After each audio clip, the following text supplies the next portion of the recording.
I am entrusted with the gifts of God. All things are given you. God's trust in you is limitless. The gifts you have are not for you alone. What He has come to offer you, you now must learn to give. This is the lesson that His giving holds, for He has saved you from the solitude you sought to make in which to hide from God. I am entrusted with the gifts of God.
I am entrusted with the gifts of God.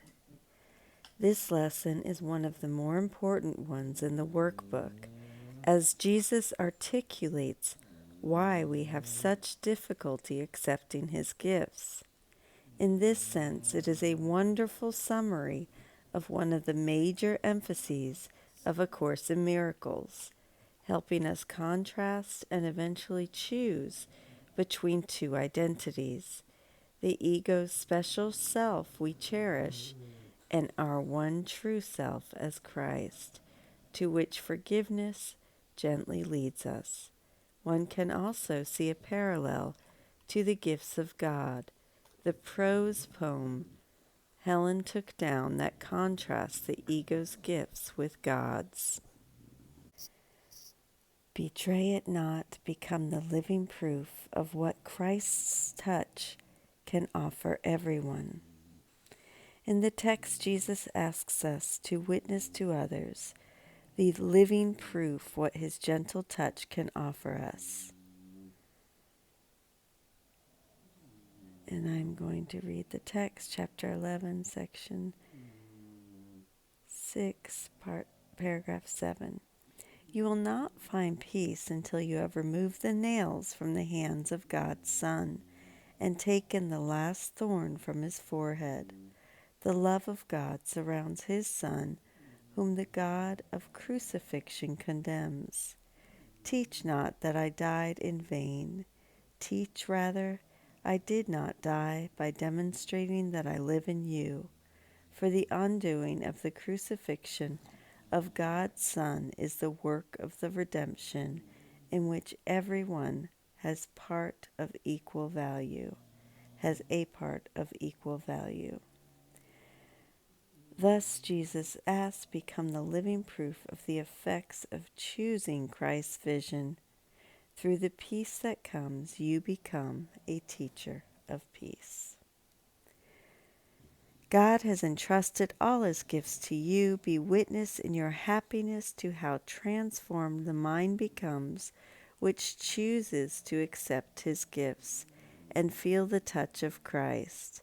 Such is your mission now, for God entrusts the giving of his gifts to all who have received them. He has shared his joy with you, and now you go to share it with the world. This is not a call to go out and preach the gospel to pagans.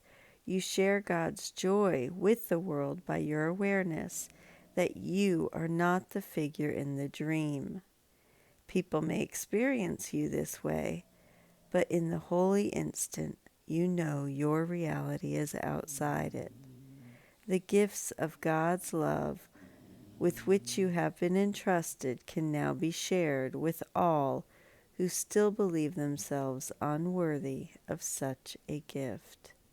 As we go out, we think again with gratitude of Jesus's inspiring conclusion to the Manual of Teachers, a suitable close to this inspiring lesson. In confidence, I place you in his hands, and I give thanks for you that this is so. And now, in all your doings, be you blessed. God turns to you for help to save the world. Teacher of God, his thanks he offers you, and all the world stands silent in the grace you bring from him.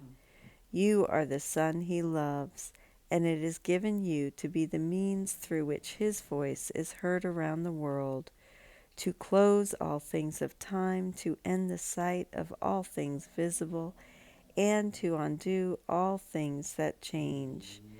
Through you is ushered in a world unseen, unheard, yet truly there.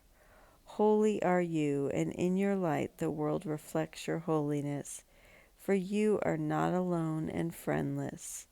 I give thanks for you and join your efforts on behalf of God, knowing they are on my behalf as well, and for all those who walk to God with me. Amen. And so it is. I thank you so much for joining with me today in this beautiful lesson, Lesson 166. I am entrusted with the gifts of God. I love you. Thank you for joining with me, and I will see you tomorrow.